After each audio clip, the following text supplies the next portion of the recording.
Olá pessoal, vamos para a nossa aula 5, dando continuação em torção. O tema da nossa aula é torção em estruturas estaticamente indeterminadas, certo? E aí, falar em estrutura estaticamente indeterminada, a gente vai lembrar, certo? Principalmente do mecânico do sólidos 1, quando a gente também fala em estruturas estaticamente indeterminadas, só que com carga axial, certo? Então, o que é que a gente tinha nessas estruturas estaticamente indeterminadas? A gente tinha uma condição, que era a condição de compatibilidade. No caso da carga axial, nós tínhamos a deformação, né? Na verdade, não era deformação. Tínhamos o alongamento ou encurtamento entre um ponto e outro, né? Os pontos finais de uma barra era nulo, certo? Nós tínhamos variações intermediárias, mas os pontos finais eram nulos, justamente os dois pontos onde a gente tinha aqueles apoios, né? No caso aqui da torção, a nossa condição de compatibilidade também vai ser semelhante àquilo, só que com um ângulo de torção. Vai ser um ângulo de torção entre o início da barra e o final da barra igual a zero. Não necessariamente entre o início e o final da barra, mas o ângulo de torção entre o ponto inicial e entre os dois pontos fixos, na verdade, né? Entre os dois pontos fixos da barra, certo?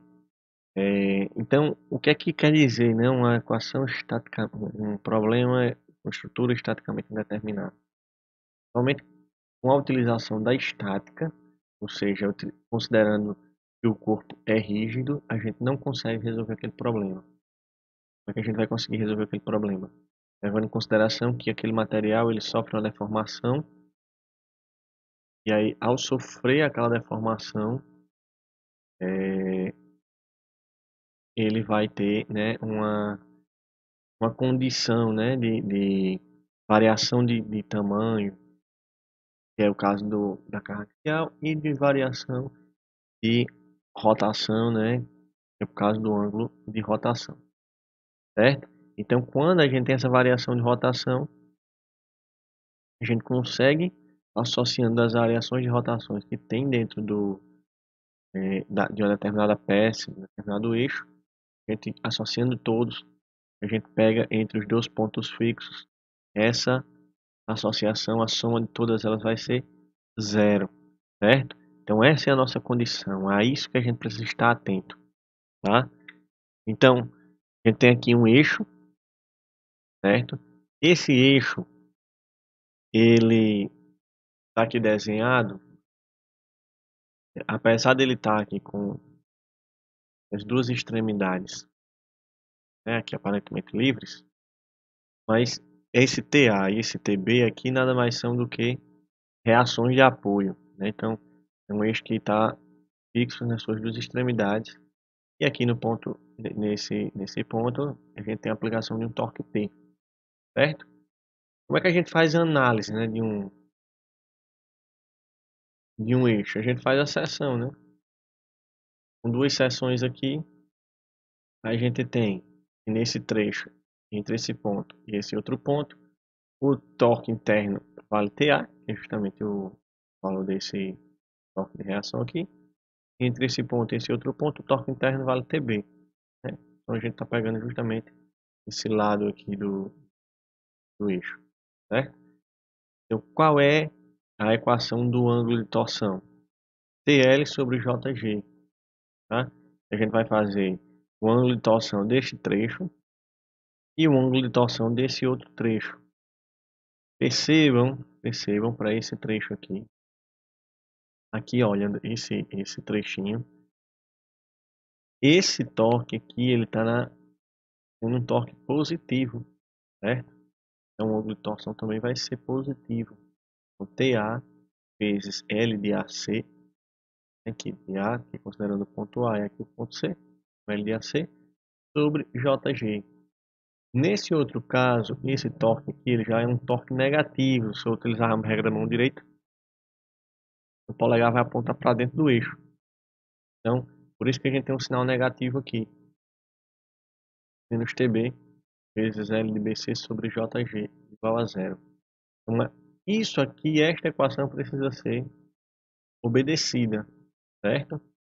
E aqui a gente vai ter um exemplo para ilustrar, né, como aquilo ali acontece, certo? Então é o seguinte, nós temos um eixo circular AB,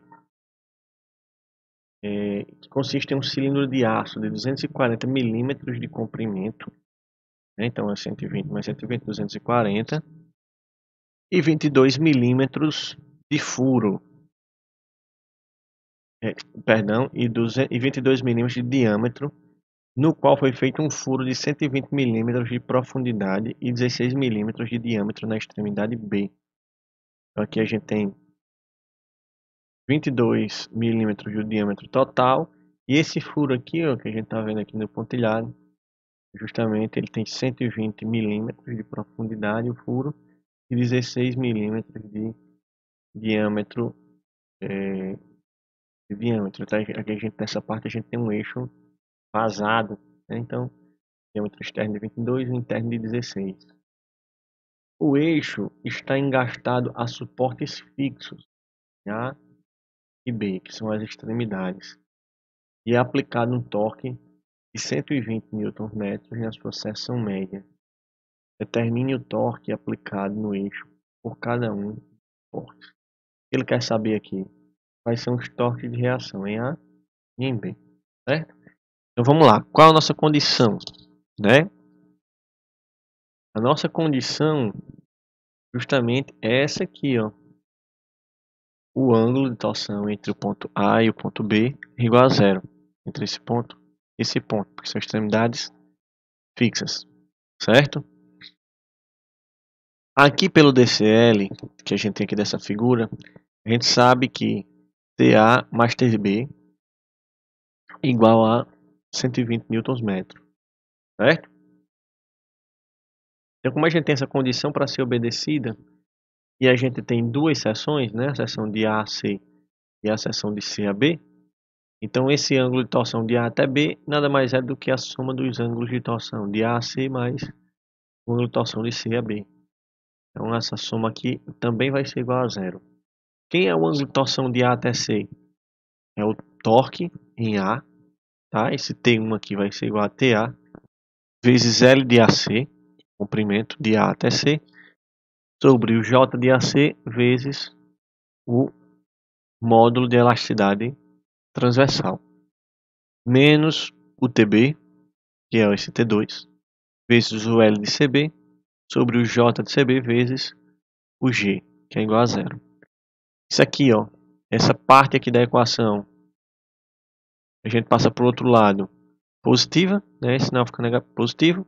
Então aqui a gente já consegue cortar o G, é igual, certo? O que a gente vai ter?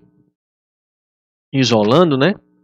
Isolando esse TA aqui, a gente passa o J de AC para cá, multiplicando, e o L de AC para cá, dividindo. Então o que a gente vai ter é o L de CB vezes o J de AC, vezes o L de AC, vezes o J de CB. Esse L de AC que estava lá, ó, multiplicando, passou para cá, dividindo. Tudo isso vezes o T de B, torque em B. Substituindo os valores, que valores são esses, né? Aqui 120 e 120 são os comprimentos de CB e de AC, certo? Ambos estão em milímetros. A gente pode utilizar em milímetros mesmo, porque vai cancelar milímetro com milímetro, então isso aqui não vai influenciar. 2,3 vezes 10 a menos 8 é o J de AC, é o momento polar de inércia do trecho AC, certo? Então, aqui é só calcular esse momento polar de inércia. A gente tem lá 22 milímetros de diâmetro, tá? E esse 1,66 vezes 10 a menos 8 é o J de CB, é o momento polar de inércia do eixo vazado, tá? Aquele último trecho. Então, a gente tem um diâmetro externo de 22 e o diâmetro interno de 16. Então, isso aqui tudo vezes TB. 120 com 120 vão embora.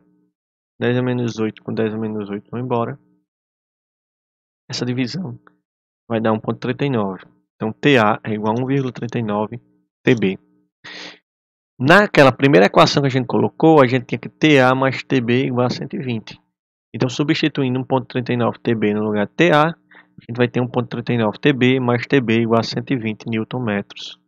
Então, TB vai ser igual a 50,21 Nm, tá?